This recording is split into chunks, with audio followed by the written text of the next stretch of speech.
I'm sorry, it seems I wore my long legs today.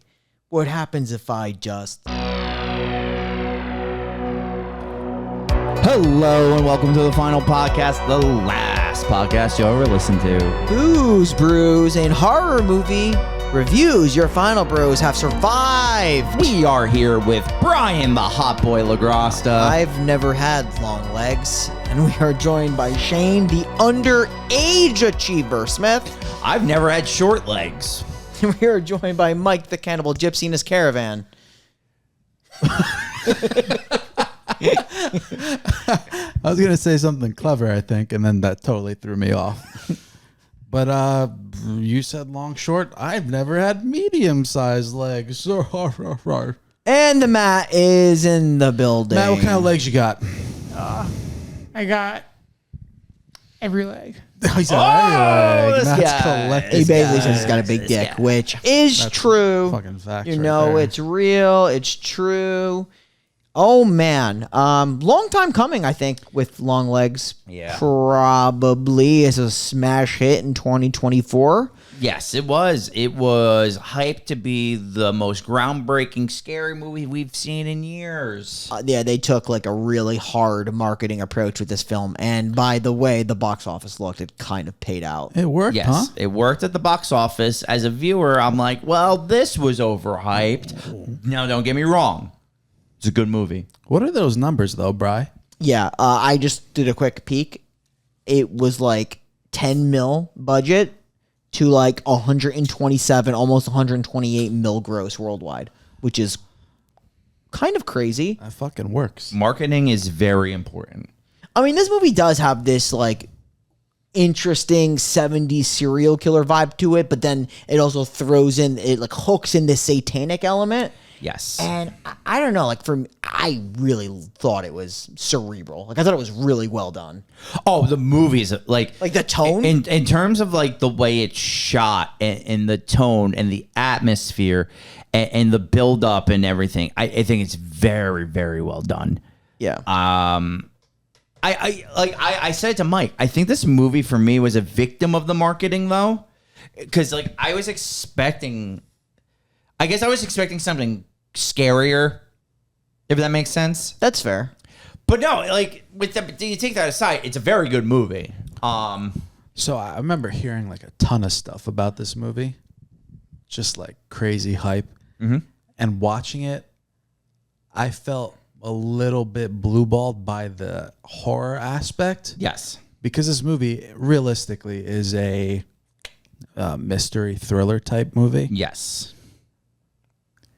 But very well done. Yeah, exactly. That's the thing. It's a very well done movie. Yeah.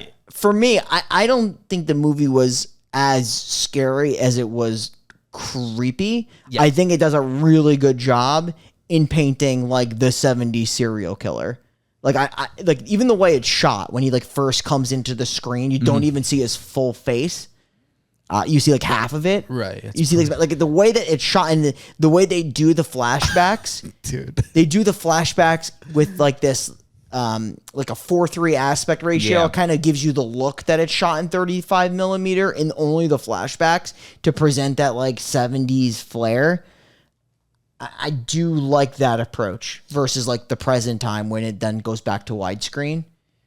Yeah, super interesting. I was definitely great shot right there. I was definitely taken back by like the fucking Satan worship aspect of this movie. I had no idea that's what it was about. Yeah, I mean, I'm waiting for there to be like some kind of a spider. It's like long legs, unless he's a Satan spider. So I asked Shane about this. Is long legs like a satanic term? Daddy, mommy, unmake me. I don't know. My vibe is just that he's probably like he's the legs of the devil. Like Okay. that's what I think. But I love this like long legs idea. Is like I forgot to put on my long legs today, and they just like shrinks down to meet the girl, like eye to eye. Yeah. I think it's super creepy. Yeah. It's definitely an interesting film. Probably not for everybody, but I am very excited to talk about it, to do it. And if you've never seen our show before, we are The Final Podcast, the podcast that reviews weekly horror movies once per week. Every Monday we put out a new episode, and we will talk about a movie from start to finish. Obviously, we kind of go scene by scene, add a little commentary, give you our review of the film. Obviously, one Steven Seagal is like at the low end. 10 Nicolas Cage's is at the high end of a fantastic film. Wrap it up with the best kill of the movie. Shane does a eulogy. And that's the program. It's a good program. It's a modest program. Fantastic, bro. It's a great program. What you can say at the end of the day is that it is a program, though. Oh, you could always say this is a program. Like, there's no doubt about it. For sure. Sure. It does have a lot of, like, obviously the Silence of the Lamb vibes with it being a new girl on the FBI. Like, just, you know. Did you catch any Zodiac vibe from this? 100%. 100%. Yeah, it takes a lot of vibes from a lot of things. Like, her partner is clearly supposed to be Bill Skarsgård from it. Are you saying they look alike? Like, that guy, you don't think that guy looked like Pennywise the Clown? He's got an interesting face for sure. Well, you don't got to worry about his face soon anymore. It gets shot off. No, it does. Like, it takes all these like cool serial killer things and kind of combines them into like one movie. Nick Cage is like, his scenes. I said to Mike when we were watching it, they are so good, and they gave him just the right amount of screen time. I feel like, Which is virtually none. right, but I feel like if you gave him so much screen time, it would have gotten too much. Yeah. I think it keeps it creepy with the little doses you get of it. So that's like the thing. Is it too much or is it too little? There's legitimately like a 55-minute stretch in this movie where he's not seen except like sort of his silhouette at all. Yeah, it's great though. I think it helps. Yeah, it's like this weird thing of like his presence is felt even when he's off screen. It's just like he's like kind of the big bad, and like he's, you know, there's elements of him, and like the little things you see of him kind of, it makes you feel like it lasts to the next time you see him. There's the part where he like drops the letter off at her house. Mm-hmm. So like he's there, but you don't see him except for like a quick second of like his back and stuff. Yes. It's it's a preference. Do you like seeing the more or? I think I just think with this one, it would have been too much seeing him just because of how weird he is. Like, just those little doses where you get him in the convenience store talking to the girl. When is your birthday? Yeah. Like, and then when he's in the car screaming, "Mommy, Daddy." He's by no means subtle. That's the thing. Like, he's very loud. And I do agree, like, too much of him probably would have spoiled it. You could make the argument there was just maybe one or two more scenes would have been better, but too much of him would have poisoned this movie 100%. Because he's not a subtle person. No. He's fucking loud. He chants. He sings songs. He's all about... He's a big singer. He's a big hunt singer. Yeah. Let me in now, and it can be nice. Make me go now, and I'll have to come back. So we were discussing this. Not once, not twice, but as many times as I like. Does he have a picture of Slash in his room? It looks like it. I thought it was the singer from The Cure. Robert Smith? Yeah, it looks exactly like him. I thought it was because this Slash. movie does a lot of picture placement, like old presidents and stuff. Yeah, that's to depict the time. So it goes like through the 90s where you see Clinton. Like, it does go through multiple different times. Right. Because he's been a killer for quite a while. 20 years. Yep. Because he started in 76, and when they're taking place, I believe it's about 96, 97, because the Mariners have like Griffey and like Randy, because he makes note of it. He's like, my Mariners are awesome this year. Yeah, that's funny. They certainly were back then. So that's how they do a good job of subtly telling you the time period. That's why I thought it was Robert Smith, because like he likes singing, they look alike, stuff like that. Yeah. Could be. I mean, if you've seen a picture of that dude now, he looks like Longlegs. Yeah, Robert Smith, yeah. Kind of. I'm going to look him up, but while I look him up, we'll jump into the spooky pit. I want to see his face. Longlegs, released in 2024, an FBI agent with an odd connection to a serial killer discovers cryptic clues to a pattern of murders that hits close to home. This film was directed by Osgood Perkins, stars Maika Monroe, Nicolas Cage, Blair Underwood, and Alicia Witt. What I would say is obviously you know the greatness of Nicolas Cage, but Maika Monroe is a fucking standout. Oh, yeah. She is so good in sure. literally everything she's in. Like, I don't think I've seen her in a bad movie, and I know I've not seen her in a shit ton, but this, The Watcher, It follows. It Follows, like, she's fucking great. She's in a couple of other movies, too, that I still need to see. It Follows is such a fucking classic. It's a heater. Watcher is also good, too. She's just, I like, she's really up and coming in horror. I wouldn't even say up and coming. I think she's fucking here. She's been fantastic. So it was a really good casting. And I like in this film, like, she's obviously, you think she's socially awkward. That's like her thing. That's the hold Longlegs has and the pact that Longlegs made with her mother. You know, mega spoiler. Mega.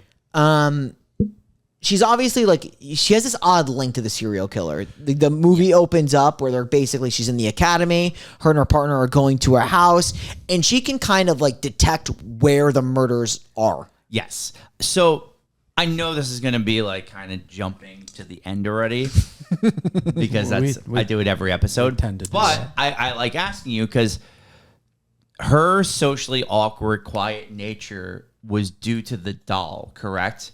Because the way I took it is when her mom shotguns the doll at the very end. It leaves her.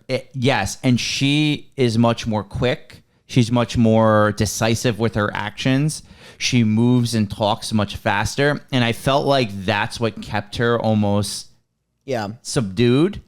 Yeah. And that she was freed at the end. And that's why, like, she acts and does things faster. Do you think that's what made her a good detective? No. I think that's what kept her socially awkward. Yeah, no, 100%. That's what it was. Like, you could even see it. There's like a weird mist that like lifts. Yes. Like, and it's like the fog comes out of her head. Yeah, she's been like basically like captured and spellbound by that pact that the mother makes with Longlegs back in the 70s. Like, I think there is a reference where Longlegs talks that like when they do the big reveal that like the mother was like they were the seventh she, meaning that like I think she was like the seventh person he tried to make a pact with essentially, and the mother basically took it because he's looking for an accomplice. Yes, that she agreed to.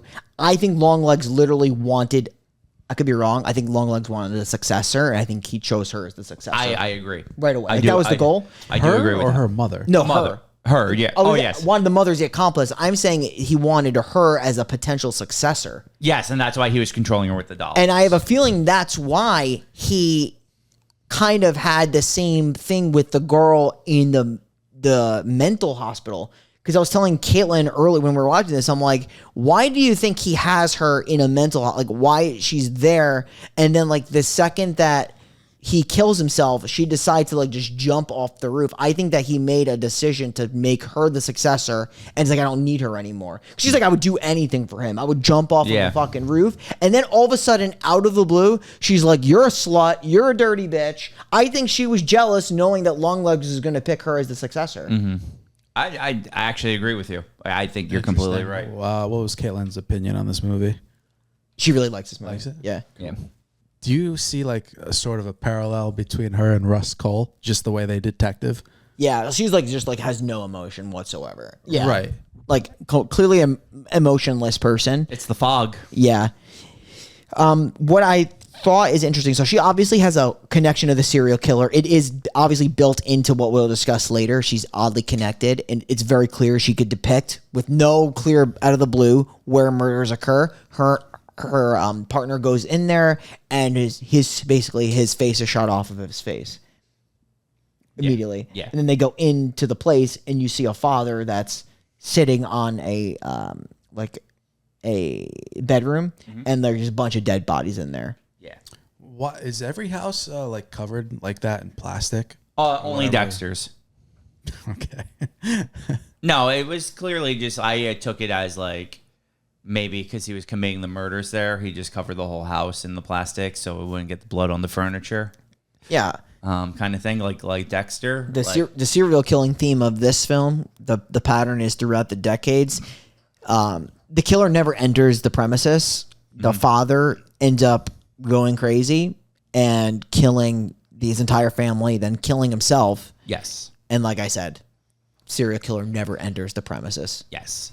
And like this is still like the early 90s, like I said. So still serial killers were still a little prevalent during this time period.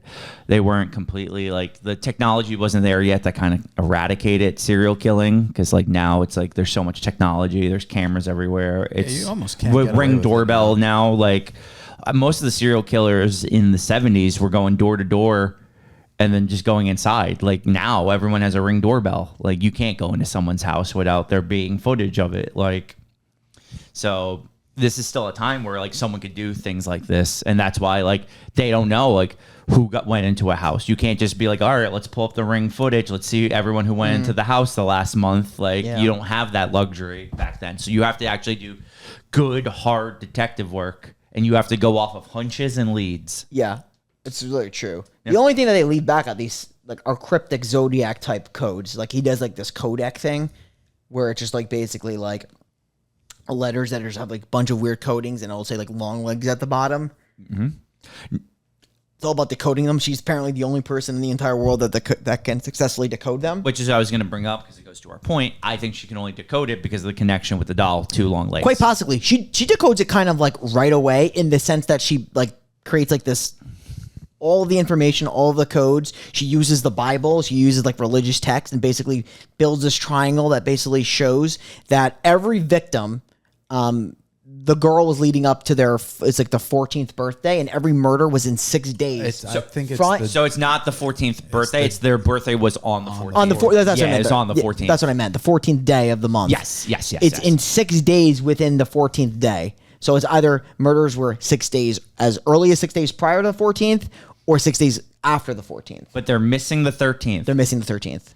And her birthday is coming up. Yep. And there's actually a scene where literally like there's a letter addressed to her that says if you open this before your 14th birthday that your mother is going to die a horrible death. Yeah. And she opens it. Like instantly. She's like, oh, great. My mother's basically a fucking coffin anyway. Yeah, she's a friggin' hoarding husk. Yeah, she's legitimately a husk. She's like, did you say your prayers today? Yeah. The mom's creepy. Very scary. Also looks like she's fucked up too. Yeah. We'll find out why. And like, that's the thing. It all comes together very nicely at the end. You're not real. It's weird because this is a movie about like the devil, and like in this movie, the devil is real, and blood magic or like curses or whatever you want to call it, like is all real in this movie, but it doesn't leave you with many questions. Like you kind of have most things answered for the most part, I would say, actually. Pretty much. I mean, I think the ending kind of can make you think something potentially, but throughout the movie, yeah. I mean, like, I think you never are really told what he is. Besides, like, he's either you either could think he's the devil himself, or he's just a puppet of the devil. I personally have defined Longlegs as like a puppet of the devil. So that's what I took it to. I felt like the devil, he was the devil's worker, and he was doing the work of almost like, to kind of quote like the line from like, I think it's Devil's Rejects, right? Where it's like, I do the devil's bidding or whatever. Yeah. Like I think Otis says something like that. That's kind of what Longlegs does. He does the devil's bidding. You're like, well, he refers to Daddy. You can say Daddy Longlegs. I just think he's a leg of the devil. Yeah, I think he's just like, you know, I agree. Now, Daddy, Mommy, unmake me. You know. I mean, he certainly wouldn't fit any sort of visual representation we've ever seen of the devil. No, because he's pale, pasty. He's a fucking doll. He's literally he looks like the dolls. He's a doll. That's the thing. He's a doll, and he's making demonic dolls. Yes. So better doll maker. This guy or the guy who made Robert I knew it. Oh, nobody's better than Bob the doll. Bobby. Bobbert the doll. Bobby D. Nobody's better than Bob D. Who's the better doll? Robert De Niro, Bobby D, or Bobby D, Bobby the doll? Oh, Bobby the doll is better than De Niro. De Niro, he's crazy. He's a crazy man. Raging Bull. It's a good movie. Bull Durham. What? Isn't that another movie? Righteous Kill, 2008, Al Pacino. Well, Meet the Fockers. Meet the Parents is better. It is. Is it bad? I can't think of a De Niro. Oh, is it bad that I really don't like De Niro movies that much. I think we talked about this a while ago. yeah. But I did love him in Silver Linings Playbook. I actually thought like that he He's was fucking very strong. Great in that movie. It's just a good movie. Although a lot of people say that Raging Bull is the best acting performance ever. What else is there? Taxi. Driver. That's Confessions? a fucking great movie. I would also argue that Martin Scorsese is the best director ever. That's my argument. And because he just makes fucking bangers. He does. I think he's significantly better. Maybe not significant, but he's definitely better than Tarantino. My opinion. They're both phenomenal too. I'm going to disagree just because I like Tarantino movies more. But Okay, I can see that. Is he your favorite, Shane? Tarantino's definitely up there. I mean, I love Scorsese. I just like, for me, I've seen all 10 of Tarantino's movies now, and it really doesn't miss. I think If I had to say my maybe least favorite of Tarantino's movies is The Hateful Eight, and even that I still like. The same thing. I literally cannot name one bad Scorsese film. I just Well, yeah, feel that's the like, thing. I like Scorsese too. Scorsese has better peaks. I don't know though. That's where it goes because like Pulp Fiction's one of my favorite movies of all time, and then I fucking love the Kill Bill series. I thought it was overrated. I love Kill Bill. Reservoir Dogs is a classic. Even Jackie Brown's really good. Death Proof is so underrated with Kurt Russell as the stunt driver. That's a good. Yeah, one. even Once Upon a Time in Hollywood's good. Like, He's yeah, he's he's great. got great movies. They both do. But then Scorsese did Departed, Gangs of New York, which Gangs of New Aviator, York is also. Casino. See, I like Casino. Oh, it's so good. Gangs of New York though is one of the best movies ever made. It's a great movie. Departed, Departed, it's another one.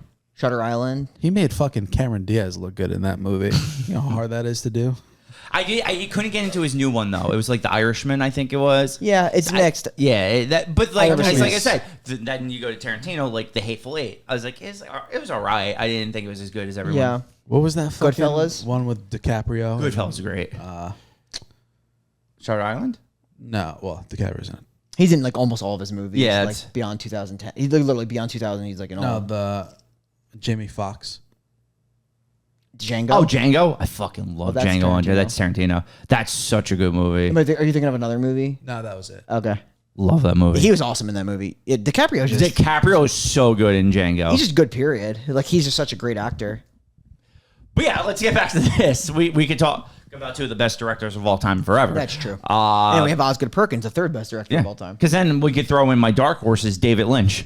I'm with you. I love it. Just David filmmaking. Lynch literally almost never missed, other than his version of Dune, maybe. It's all right. It was It's all bad. right, yeah. Yeah. It's just like a completely different type of filmmaking. But then some people say Mulholland Drive is one of the best movies ever made. It is. It's phenomenal. It's like literally phenomenal movie. Okay, so let's talk police procedurals. She got the letter dropped off to her. She cracked the code. She figured out the killings are on the 14th of the month, within 6 days, either front to back. I think another killing happens after that, right? Yes. So they go, same thing. Girl was born on the 14th. The dad killed the family and himself, but seems like it was once again like someone else was controlling it, but there's no indication that anyone else was in the house. It happens a few times. They're like really bloody murders. Father kills family, shotgun usually, or a knife, and then he'll like kill himself in a brutal fashion. It could be like a hammer, or just he just blows his brains out. I think he also uses an axe. But yeah, and then like she's heavily involved in the investigation. Like I said, she goes back to her isolated cabin. That's where she is given that note. She has to kind of like working on decoding it. The one thing I would mention is that in the process of like decoding this message, she does kind of like do a lot of history into this killer that's been killing in this fashion. And she does find that the father's always killed all the victims in the family, everybody, except one case, the Camera family case. The first ever case. Where the father kills a priest, the wife, and then kills himself with an axe, but the daughter leaves the house and is not home. Yes. She's out at school. So, and this girl now is grown up to be starring in the film Totally Killer, but she's also in this mental institution. Yes. That was the girl from Totally Killer? Yeah. I did not know that. Yeah. That's also totally in The Black cool. Coat's Daughter, Okay. which is also from him, Osgood Perkins. This goes Cruise. Full circle. They just keep casting the same Talking people. about big cruise here. Great cruise. Did we mention Scorsese in our crew talk last episode? We did, Oh, right? no, I don't think We so. don't think we did. Scorsese definitely has a crew. He's got DiCaprio. That's his Yeah. crew. That's all you need sometimes. That's it. It's crew. And then And his De Niro different and 25-year-old girl he has every movie he films. I heard he's now dating a 27-year-old, and he's broke. He went Let me up? check. I think he broke the streak with a 27-year-old. No, DiCaprio, what are you doing? Saw that. That's crazy. Him and Bill Belichick alike. Is it 27 for Belichick? Or is that younger? Yeah, Bill Belichick. But Bill Belichick is Bill's like way older 80. than DiCaprio, right? Yeah. Well, DiCaprio's got to be in his 50s now, right? And Oh yeah, yeah. yeah, and Bill I think is 75. What'd you think of Shutter Island? Big fan? I like it. I really. I like it. I do like Shutter it a Island lot. too. It's not as strong as some of the others in the late 2000s, like Departed, which is arguably one of the best movies ever, or Aviator. I think is and Gangs in New York. Obviously, like, the movie in the 2000s. I think is so good. I do think Gangs in New York is Scorsese's best movie. There's also the underrated Hugo, which I fucking love. I've actually never seen Hugo. So charming, such a great movie. Great movie. Would you say Departed's better than Gangs in New York? I think it is better if I'm to make, but Okay. I would make the call with you that I think it's one of the most underrated movies he's made because I think it's fucking See, Gangs phenomenal. has fucking Daniel Day. But that performance is one of the best. like one of the best performances that someone did not earn an Oscar for. Yeah. Daniel Day retired, right? I think so. Like, I love Daniel Day's career because he's the opposite of like Nick Cage, where Nick Cage takes any role, just have fun. Daniel Day was like, yeah, I'm gonna do a movie every 6 years, and it better be nominated for an Oscar. Yeah. One thing I would say about Nicolas Cage, though, and he does a great job in this movie, is that he kind of like does this thing where like he was at a peak and then kind of really fell off a cliff and then just started doing any movie, but he did them so much that it actually just turned his entire career around. Right, because I think people are like, yo, he's really good at being batshit insane in some of these movies. Let's cast him in good movies. Like, let's to be cast him ironically, Yeah. and it fucking works. Yes. So, because I actually showed Mike this. I think Nick Cage has to be in one of the best movies of the year, but then also one of the worst movies of the year. Because he did this, and then he did a movie with Steven Dorff called Gunslingers. Oh, great. That sounds fantastic. You have to watch. I'm the going to trailer. show you because we'll have time after this. I'm going to show you the trailer. It really is something else. You will. It's going to blow your mind. Matt, be prepared. And, Your like, mind is going to be blown when I show you this Regardless trailer. of like your opinion on him, or if he does like a bad or good job, he definitely whatever he's in He gives it his all. elevates the movie. Oh, yeah. You could never He's a say sell. Nick Cage doesn't try. yeah. No, he is like an absolute. He sell. always adds, no matter what. He never like. Takes away from a movie? Yeah. No. Like most bad movies, you're like, well, at least Nick Cage was fun to watch. Yeah. I'm a vampire. Nicolas Cage in this film, like he obviously plays this very creepy vibe where he like looks like, he just looks like a creepy dude with like this long hair. This movie had hype solely based off of him. Yep. And they do show like the creepy scene of him like talking to like her when she's like really young, and that had to be like one of the very first cases. Like I said, I think they might have done like a few before her, but I think like I said, it's got to be like one of the first that he's approached. Because then the whole theory behind this movie is this killer would have had to have an accomplice to go into the house, because if the killer never had left evidence in the house and was never in the house, and the father is always like almost like possessed to make these murders, who is helping him do this? That was one of the frustrating parts of the movie, and I get why it was done this way, is that like she is dead set that there is an accomplice. Yeah. And Agent Carter is like, it's one guy. There is like It's the difference between like he's like the old school, Yeah. right? Like, and she's more of the profiler, and he's just like an old school, like, I need hard evidence. and this is my guy. I got my guy. I'm closing my case. Because like when they get him, he's like, it's done. Don't look into it anymore. She's like, no, there's more to this. There's an accomplice. Like, we have our guy. Yeah. All right. So backtracking though, once she figures out like that the one girl survived, they're gonna go to the insane asylum first to talk to her, right? They do that before they go to the barn. I think they might go to the barn. Well, they discover in the barn The doll. they discover the doll, and then they bring the doll over to like It's a morgue. it's weird. looked like a They mortar. goes to like a medical examiner, Yeah. to look over the fucking doll, but I mean, in any case, I forget the sequence of events, but you can say like he goes to the mental institution to talk to the young camera girl that wasn't Yes. there, and I mean, like it's as much as I said earlier, like she's obviously very, very psychologically deranged. She's fucked up, and she kind of just says like she would do anything for Yeah. this person, like anything at all. If he asked her to jump off of a building, she said that she would do it in a heartbeat and love to do it. Yes. And then, like I said, it like, seems very weird because like the way that conversation ends, she just starts calling Lee Harker like a bitch. Yeah. What's really interesting about that visit, and you'll find this out later when they start profiling, when they start talking to, and they lock up Longlegs, isn't it like signed by her? Yes. Or something on the guest list? Mm-hmm. I forgot, like in the log, and that's how they know that like Longlegs must have seen her. Yes. Because obviously she wouldn't have been there already. She didn't sign it, so the last person would have signed it. Like Longlegs would have seen. Now, do her. you think I was gonna say Longlegs wasn't the one who went to see her? I was thinking the mom went to see her, It's possible. and I was only thinking that because if Longlegs went to see her, you would remember that. If just the mom went, she's very unassuming. like the people at the front desk to see it would be Longlegs this actually walk fucking in. creepy dude.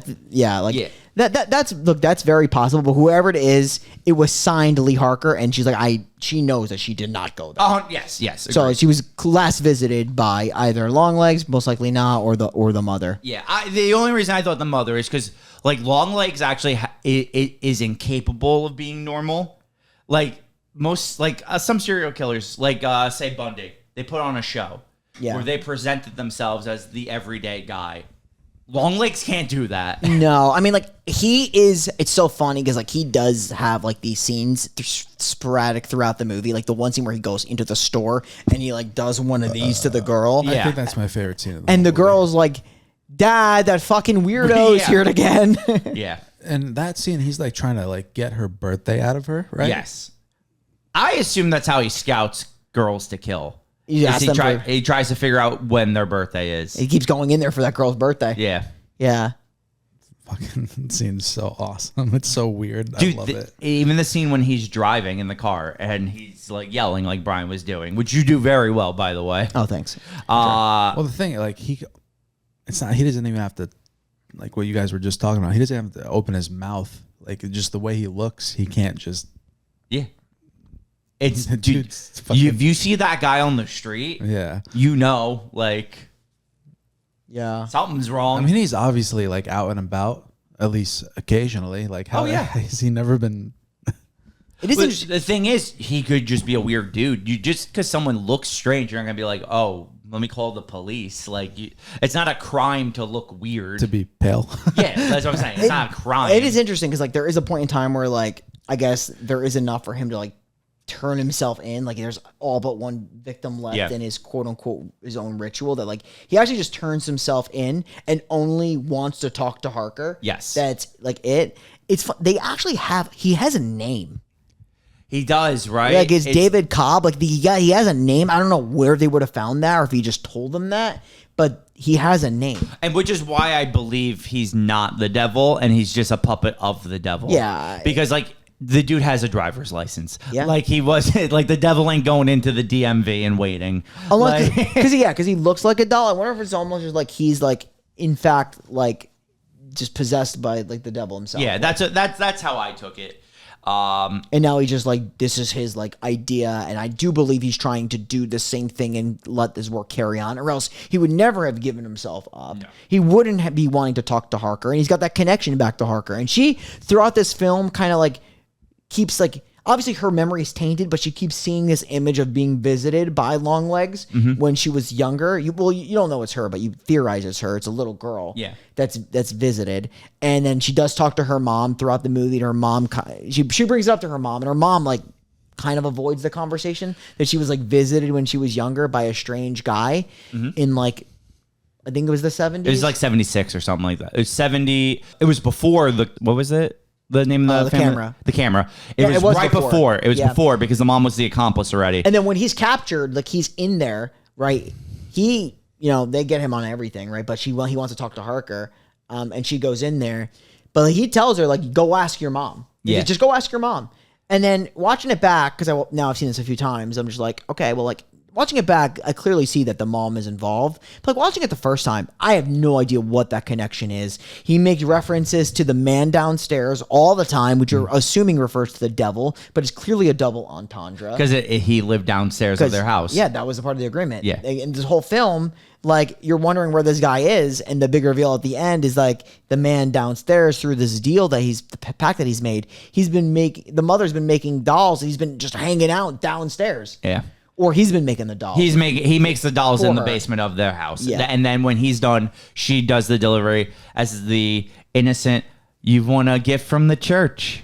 But a part of that conversation is interesting because he actually says it. He's like, he even says it. He's like, oh, like got a visit from a lady in the church. And he uses that as the accomplice scenario. It's like he shaped it, and that's what's happening. And it's so, I love it because like 70s, a woman coming dressed as a nun saying you want something from the church. No one would second guess that. No one would second guess it. I would say like, this is fucking weird. Like a nun just bringing like a girl-sized doll into the house. Yes. And then you throw like a shawl over it, and it's got that creepy look. Super weird, but it looks like it almost controls the family the second the doll gets into the house. So that's the thing. If you're just willing to let her into the house to give you the gift, the second it's unwrapped, it's over. And it's funny because like when they go that flashback and you hear what he says, and he does this weird like fucking ritual. Yeah. Kind of reminds me. It's very Lynchian almost. Is my theory, because like he does like a weird chant where he's like, "Let me in now, and it can be nice." He's basically saying, if you let me in, I'm going to have the ability to keep coming back and back and back. And I think that's kind of the reference he makes to the pact that he made. Yes. Is like, you let me in, and I'm going to be here forever. Yeah. Also, like these dolls, for anybody who hasn't seen this movie, it's not a doll like stuffed with like fucking cotton. No, it's a these dolls life-size are- like porcelain doll, like And inside of it is this little metallic orb. hollow orb. Like they like find it when they find it in the bottom of the camera like barn. Yeah. It's an orb. Now, does this orb potentially possess the camera girl? I believe it does. It probably does. It probably possesses the family. She just left the house. I think he does have a complete and total control over that girl. Yes, I agree. Now, in the lore, you'll find out in the end, you shatter that drum, it does release the spell. Mm-hmm. So, we'll get there, but that's kind of like what happens. I think. I mean, we're getting there because we're at the interrogation with Longlegs. Well, basically, he does like literally goes to a like bus stop, and he just essentially gives himself up. There's like a million cops that come to get him. Yeah.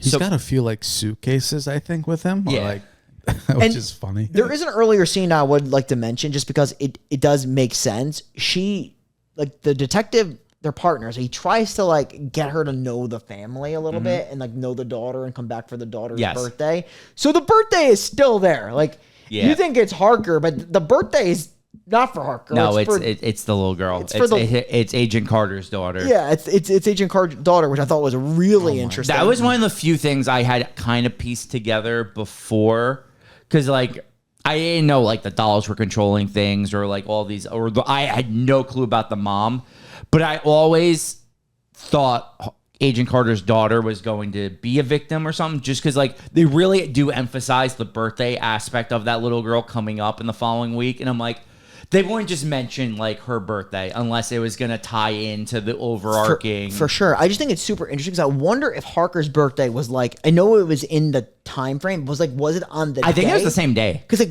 wouldn't that be like super ritualistic, like almost cyclical for her to take over his work?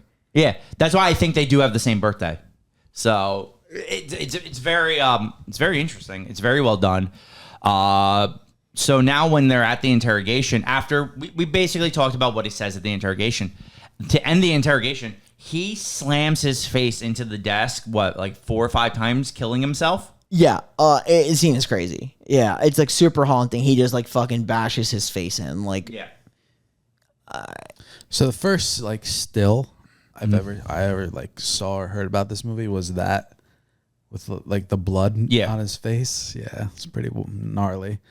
Also, if he doesn't kill himself here, is he like eternal? That's the thing, because he hasn't aged from the 60s, the 70s. So I don't really know how that works. Not clear. I would say, clear. not clear would be a... I think probably, I don't know. I feel like he needs to fulfill something, and I feel like he does it, and that's why he kills himself. Yes. And I feel like and this is also speculation. I think he just like kind of gives her the floor to like make, like obviously she doesn't want to take over like the work, but I think that he's trying to say like, it's now your turn to finish what I've done. But like I said, I just have a weird theory that like he kind of made it so that it was going to be her was going to be the successor or the camera girl, and I feel like he wanted her more than the other girl. That's my theory. Why? Yeah, which is why once he kills himself, the camera girl instantly kills herself. Why else would he have her dead like that? And I also think that's why he tells her to go to her mother.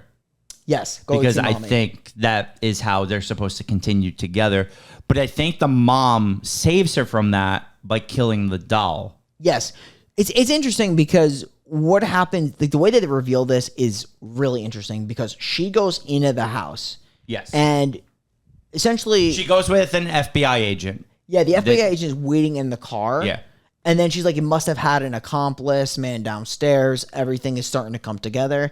And then you just see in the background the mother dressed up as the nun and literally takes a rifle and she actually shoots twice, but like probably blows her head off the first time and then goes around it. Very unnecessary double tap. Very unnecessary double tap.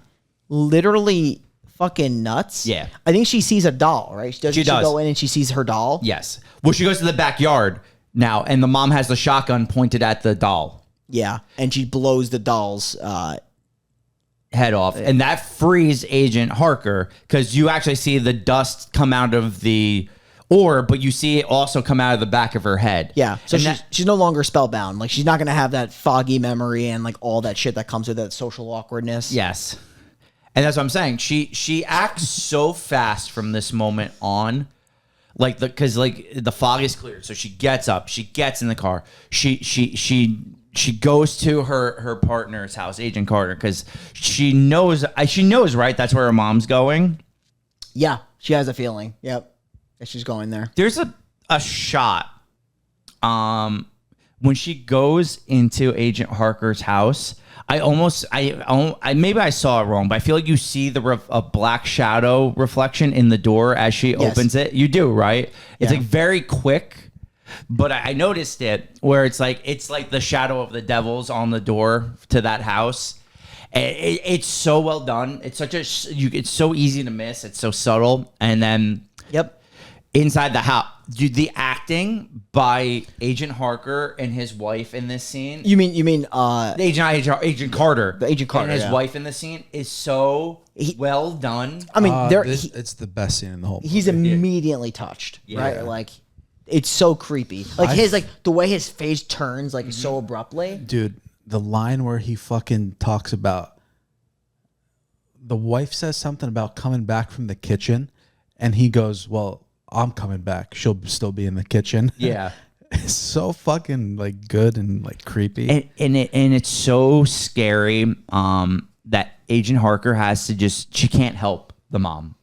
Like she just has to accept that like she's dead. Yeah. Because even her mom says she's already dead. Like she died already. They're having full blown conversation right in front of the family. Yeah. And then obviously the father is gonna go into the kitchen.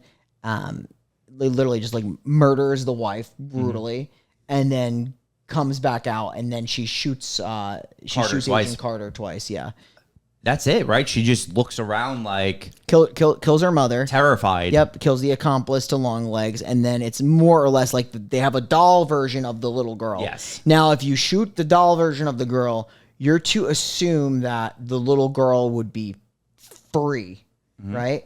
So I have to think that you obviously would shoot the doll. Yes. Or is it like, I guess this is like that, they leave it up to interpretation of like, you shoot it, the girl's free, or is it like it's already too late for her? I'm assuming you kill the doll. I would assume you shoot the doll, it frees the girl. Now, my other thing is like, okay, all of this has happened now, and then she's left with the little girl and this doll. Nothing has convinced me to say that she would continue his work, but it's like now, does she got nothing to live with?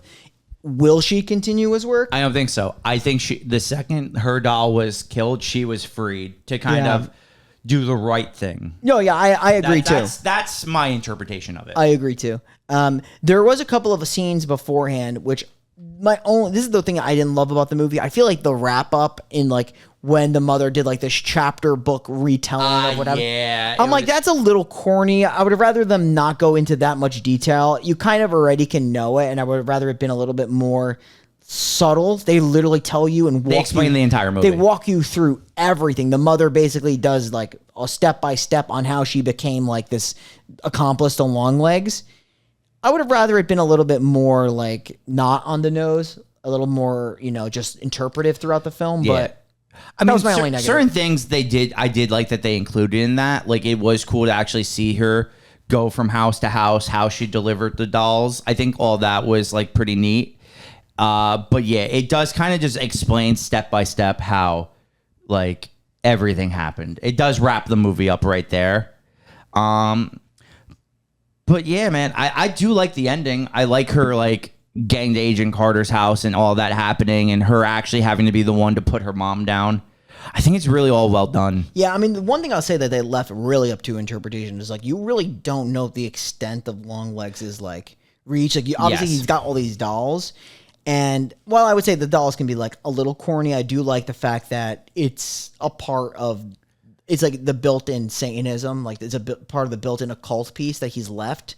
It's like his like trophy and like his ability to possess entire families. Yeah, no, I thought it was different. It's so well done. I really liked it. But yeah, I mean, yeah, the ending probably could have been a little bit more cleaner, but I do think that like you kind of get this idea of she's finally free of this, and now she can potentially work on like freeing the little girl at the end. Agreed.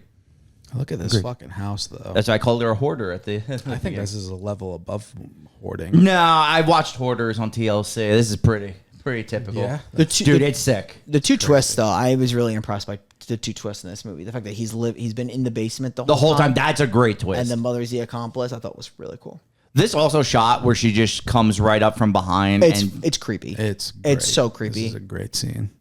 You know what's interesting too? Like, you know how he's like a doll maker, right? Like, that look of her in The Nun, doesn't it look like not a doll, but the ceramic, like a ceramic version of like, I'm not saying that she's like Mary, but like the ceramic like saint-like figures. It kind of looks like that. It's very, very, very chilling. It's great. It's so. I think the filmography of this movie is like its strongest point. Honestly, it's so good. So. That's Longlegs, and then I'll go into my review of. I teetered between certain ratings, but ultimately I'm gonna give it a medium-sized 7.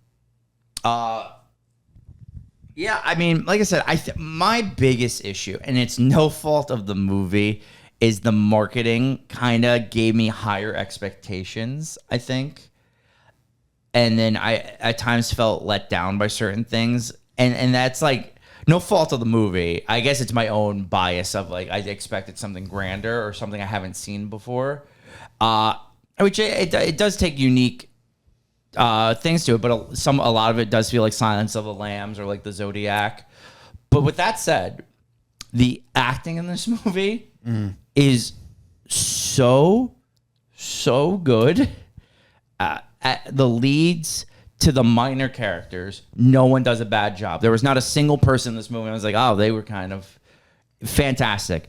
The way it's shot, like Brian said it at the beginning, the way when they talk about the 70s, it's filmed in that like 8mm style camera. It was such a good style choice.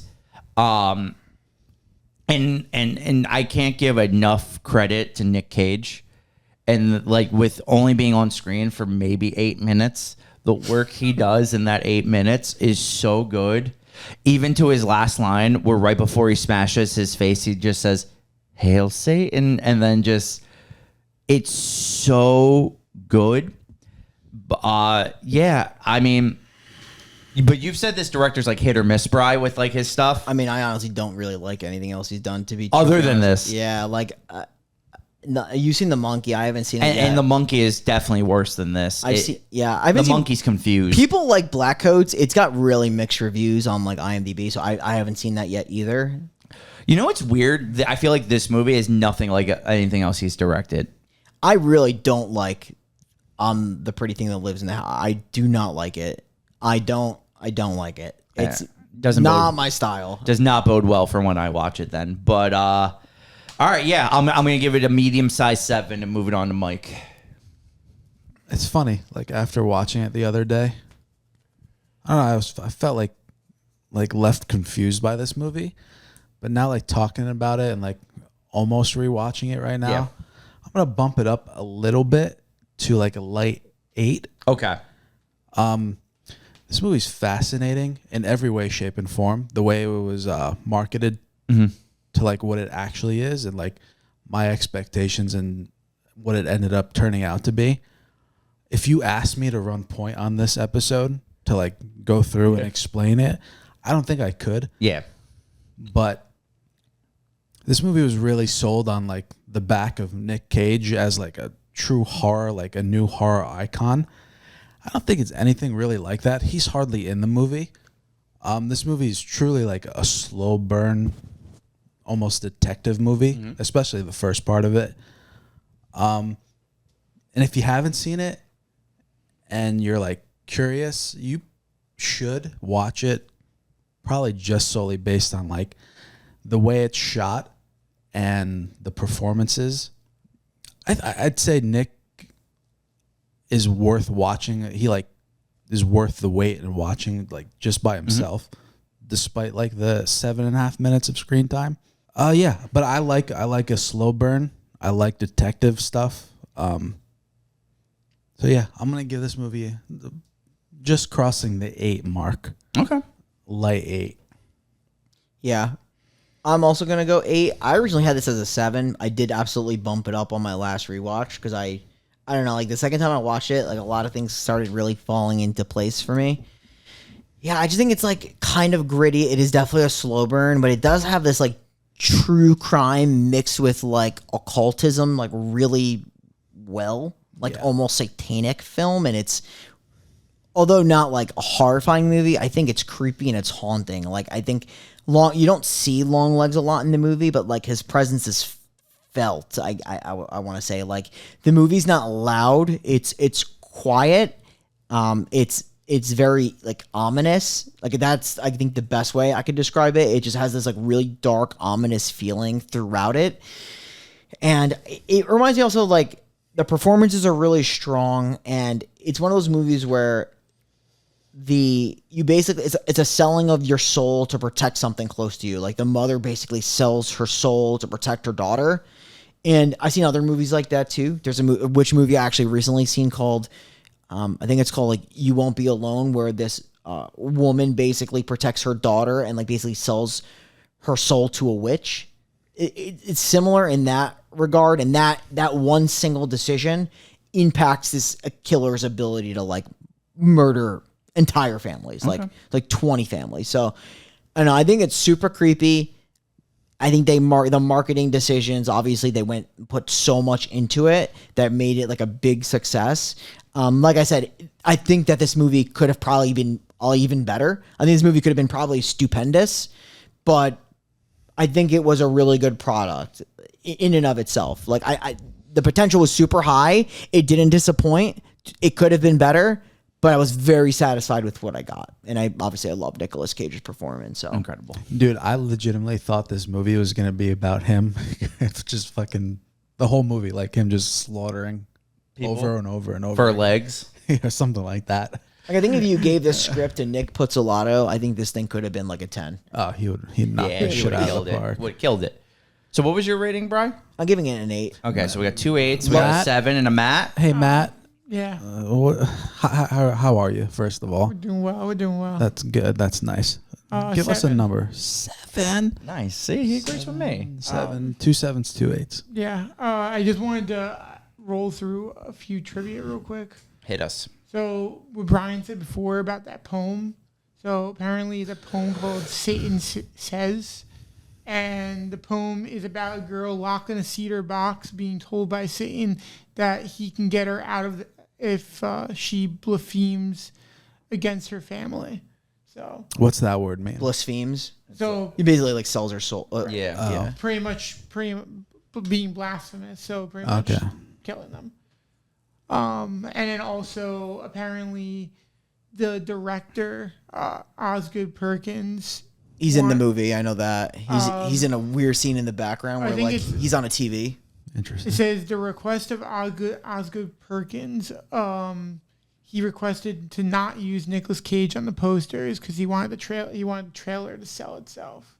Yeah, I mean, The trailer definitely sold something. Yeah. he did this one thing where like, and I think this is actually what made this movie very successful in the box office is like they didn't show any Longlegs in the trailer. No, they nothing left that at all. completely a mystery to see in the movie, and that just would be this haunting guy. Right, and I think that was a very successful portion because everyone would think that just because Nick Cage is in it, that it would be a much better movie and whatnot. But if he's not in the trailer, then you're like, okay, where is? Well, I need to go see it. Right, You know, yeah. you know he's going to be Longlegs. Like, there's no doubt about it. Right.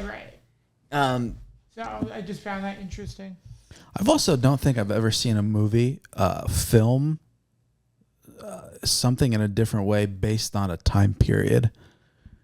yeah. I don't think I've ever seen that before. Like, unless you do like maybe like black and white. Like, some people like black and white flashback, but like this was literally like filmed on a different camera. Like Yeah. I was reading up on it. Apparently, it wasn't authentic 35 millimeter. I think they shot it in like a digital and like digitalized the 35 millimeter. If that makes sense. I don't think they used the actual camera. Okay. I think it was like a digital filming of it, and they made the effect. Okay, that's that makes cool sense. Regardless, I would say a lot of the stuff that I said in this movie is entirely theoretical. I really don't know any of it to be certain. It's very, very interpretive. Yeah, but if you just say it with enough gusto, we believe it. You're right. You're absolutely right, Shane. You're 100% right. If you look at this scene again, it's very quick. You literally see the horns of the devil. Yeah, when they close the door, right? Yep. Where at? There's multiple scenes. Right here. I was looking it up. Yeah. Oh my god! Oh wow, I didn't notice that. 100%.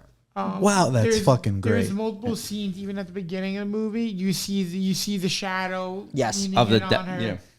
So No joke. That's like a strong 8 now, just because of that shot. It's really good, right? That's It's really like the fucking devil's good. in this house. Yes.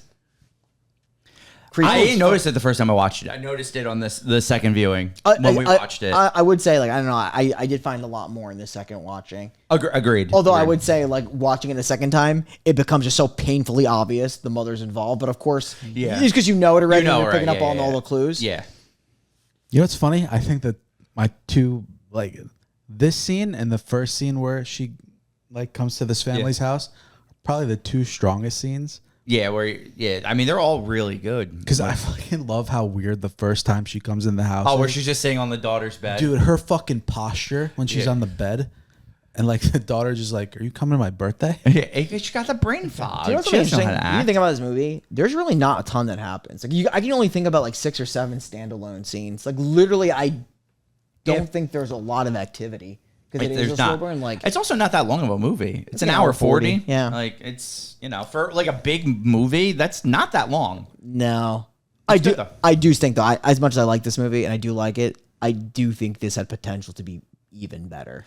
Yeah. You know what I mean? Like, you guys probably feel the same way. I feel like this could have been like legitimately Silence of the Lambs level if they really went all out and really developed it and went deeper into it. Because I think that I'm not comparing it. I'm not saying it. I think this could have been like one of those classics like horror movies. If they I really- don't. all the disagree. bells and whistles, and if Nick Pizzolatto was involved, I'm just gonna keep saying that. Yeah. Do a remake already. Dude, seriously, get on that, Nick. That shot though, wow, It's really good. It's really good fucking shot. awesome. All right, so let's finish off with a little necro talk. I'm just gonna nominate Longlegs and call it a day. Yeah, pretty easy choice for me too. Oh yeah, 100%. I don't think there's another option. All right, perfect. Mr. Longlegs, Daddy Longlegs, the hand of the devil, the puppet of the devil, Nick Cage himself. Yeah. Leave that to Brian. That was my Nick please. Cage voice. You were a incredible villain. Like, you were the right amount of creepy and sinister and unhinged and white. Like, it was when he does that like fucking Pan's Labyrinth shit with his hands, and he's just Fantastic like walking around in the store. It gave me that Fire Walk with Me vibe. Yeah. You know, 'cause, like, it was cross, Twin Peaks. you cross into another world. I feel like this is him like possessing. Yeah, you know dude, what I mean? he is Bob in the Black Lodge. Yeah. Like, possessed. This Nick, you always do it great, except in Gunslingers when I show Brian the trailer after this review. Think about it though. The man at this point is literally a national treasure. He is. Hey, Nice, well I see done. what you did there. You like that? Yeah. That was hot, right? Welcome to the Necro. All right, so Creepy shot. next week we have another banger, guys.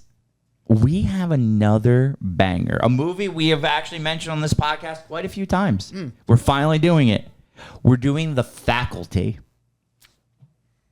I'm excited. That's a stone cold '90s banger. Yes.